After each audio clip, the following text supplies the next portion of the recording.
वाहन हस्तांतरण, बँकेचा बोजा चढविणे उतरविणे, तसेच वाहन खरेदी विक्रीशी संबंधित कामे आधार प्रमाणीकरणाच्या नव्या सक्तीमुळे मोठ्या प्रमाणावर ठप्प झाल्याचा आरोप करत राष्ट्रवादी वाहतूक सेल, नाशिक शहर, नाशिक जिल्हा दुचाकी वाहन बाजार संघटना तसेच वाहन चालक मालकांच्या वतीने परिवहन विभागाला निवेदन सादर करण्यात आले.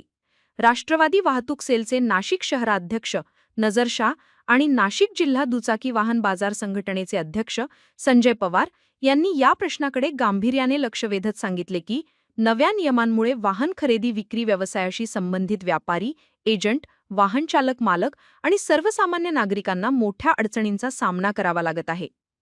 आधार प्रमाणीकरणाची प्रक्रिया अधिक सुलभ करण्यात यावी, ओटीपीसाठी पर्यायी व्यवस्था उपलब्ध करून द्यावी आणि वाहन हस्तांतरणाची प्रक्रिया पूर्ववत सुरळीत सुरू करण्यासाठी शासनाने तातडीने निर्णय घ्यावा अशी त्यांनी मागणी केली.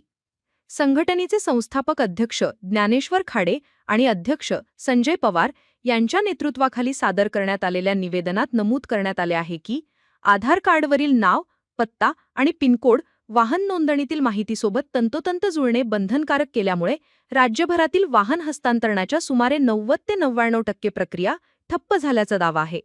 संघटनेच्या म्हणण्यानुसार राज्यातील हजारो कुटुंबांचा उदरनिर्वाह वाहन खरेदी विक्री व्यवसायावर अवलंबून आहे.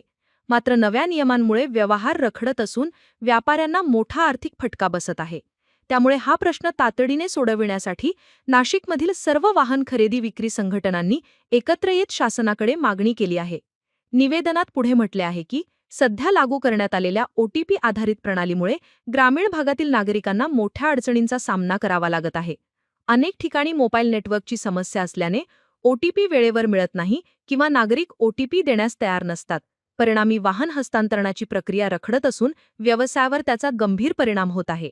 या मागण्यांकडे शासनाने तातडीने लक्ष न दिल्यास ग्राहक न्यायालय अथवा सक्षम न्यायालयात दाद मागण्याचा इशाराही संघटनेने दिला आहे. यावेळी संजय निकम, अयाज काजी, अमित जैन, मयूर लोकनांडे, तौहीद शेख, ऋषिकेश चौहान, सागर बारसकर, मनोज जाधव, शफीक काजी, अतिक काजी, भूषण जुनरे यांच्यासह Jay Janardan Auto Consultant, Noble Auto, Amit Consultant, India Motors आणि स्वामी मोटर्सचे प्रतिनिधी मोठ्या संख्येने उपस्थित होते. मी संजय निकम या ठिकाणी गेल्या 15 ते 20 वर्षापासून काम करत आहे. गेल्या जवळजवळ 20 ते 25 दिवसापासून या ठिकाणी येणाऱ्या वाहनधारकांना, सर्वसामान्य वाहनधारकांना मोठ्या अडचणीला सामोरं जावं लागत आहे. सर्वात महत्त्वाचं म्हणजे ज्या पद्धतीने यांनी जी प्रणाली बंद केली, कोणाला न सांगता, कोणाला कुठल्या पद्धतीचा अवेअरनेस न करता ही प्रणाली त्यांनी जुनी प्रणाली बंद करून नवीन प्रणाली चालू केली. नवीन प्रणालीमध्ये आधार बेसवर काम केलं जात आहे, परंतु त्यामध्ये मोठ्या प्रमाणात त्रुटी असल्यामुळे काम पूर्णपणे ठप्प झालेलं आहे. आमचं या ठिकाणी त्यांना निवेदन देण्यात आलं की निवेदनामध्ये आम्ही असं सांगितलं आहे त्यांना की हा जो विषय आहे हा ऐच्छिक असावा. ज्या पद्धतीने या कार्यालयामध्ये लायसन्सचे काम केले जाते त्याच पद्धतीने इतरही कामं केली जावीत आणि त्याला बऱ्यापैकी सरांनी, इथल्या साहेबांनी होकार दिलेला आहे. पुढच्या 2 दिवसामध्ये यावर योग्य तो निर्णय आम्हाला मिळेल असे त्यांनी आश्वासन दिले आहे. नमस्कार, मी आर नायर, रिचर्ड वाहन बाजारची संचालिका, नाशिक रोड. मी आज इथं जमले आहे याच्यासाठी का आमचे जे ट्रान्सफरचे पेपर आहे वाहन बाजाराचे त्याच्यामध्ये अनेक अडचणी येतात. त्या आम्हाला गेल्या 3 ते 4 महिन्यापासून आमच्या गाड्या ट्रान्सफर होत नाहीये. आम्ही एजंटला विचारल्यानंतर एजंटनी सांगितलं का आरटीओ मध्ये काही चेंजेस केले संगणकामध्ये, त्याच्यामध्ये अडचणी येतात आहे. म्हणून ते कुठलेही ट्रान्सफरची फी भरताना, ट्रान्सफर करताना आणि ट्रान्सफरची फी एक्सेप्ट करत नाहीये कम्प्युटर.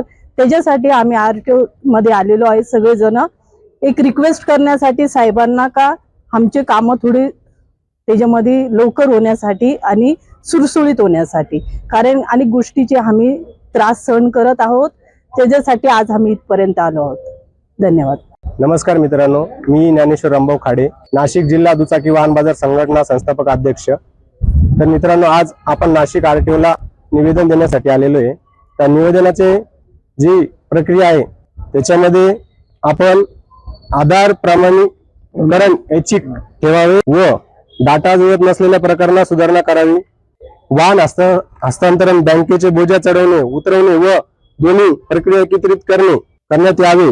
जर वाहन विकणाऱ्याची संपूर्ण माहिती डाटा आपल्याकडे उपलब्ध आहे तरी वाहन विकत घेणाऱ्याची संपूर्ण माहिती ही आधारप्रमाणे सक्तीची करावी. सोबत जोडलेले पत्रानुसार आपण केलेल्या आदेशामध्ये इच्छुक व फेसलेस असल्याचे सांगितले जात असताना प्रत्यक्षात दुसरे पर्याय नसल्याने जनतेला मोठा त्रास होत आहे. सुशिक्षित नसलेल्या वाहनधारकांना विशेष अडचणी येत आहेत. तरी आज साहेबांना आरटीओ प्रादेशिक परिवहन आरटीओ साहेब आयुक्त प्रदीप शिंदे सर यांना आज निवेदन देण्यात आलेलं आहे संपूर्ण नाशिक जिल्हा दुचाकी वाहन बाजार संघटनेमार्फत. धन्यवाद. मी काझी अयाझुद्दीन, नाशिक जिल्हा वाहन चालक मालक प्रतिनिधी. मी गेल्या 20-25 वर्षापासून आरटीओ नाशिकमध्ये काम करतो. परंतु सद्यस्थितीत जी अडचण आज निर्माण झालेली आहे त्याला येतं जनतेला येतं वेटीस धरावं लागतंय. शासन पण वेटीस धरतंय. कुठेतरी आमच्या एजंट लोकांकडे पेपर दिलेले प्रणाली बंद असल्यामुळं कामं होत नाही, फी पाडल्या जात नाही. तरी मी सर्व जनतेला आवाहन करू इच्छितो का शासनाची प्रणाली जोपर्यंत सुरळीत होत नाही तर वाहन घेणे, खरेदी विक्री करू नये. आणि घेतल्यास त्यांनी येतं संबंधित वाहनधारक जे पण डीलर आहे त्यांच्याकडून जी त्यांनी सांगितलं का इतक्या दिवसात होईल तर त्याच्यावरती संयम बाळगावा.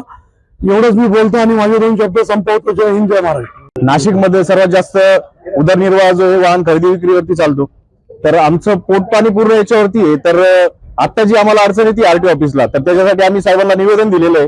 तर वाहन खरेदी विक्री संघटना जी आहे आमची, तर त्यानुसार आम्ही सगळेजण एकत्र होऊन साहेबांना निवेदन दिलेलं आहे. आमचं सर्वांचं उदरनिर्वाह जो सर्वात मोठ्या प्रमाणात नाशिकमध्ये वाहन खरेदी विक्री चालते. सर्वात नामांकित वाहन बाजार नाशिकमध्ये आहेत. तर सर्वांना अडचणी येत आहेत आणि त्यामुळे कस्टमरही त्रस्त आहेत. त्याच्यामुळे आपण यांना सगळ्यांना मिळून आणि साहेबांना निवेदन दिलेलं आहे. तर याच्यावरती काही तोडगा निघेल तर ते आपण पाहू.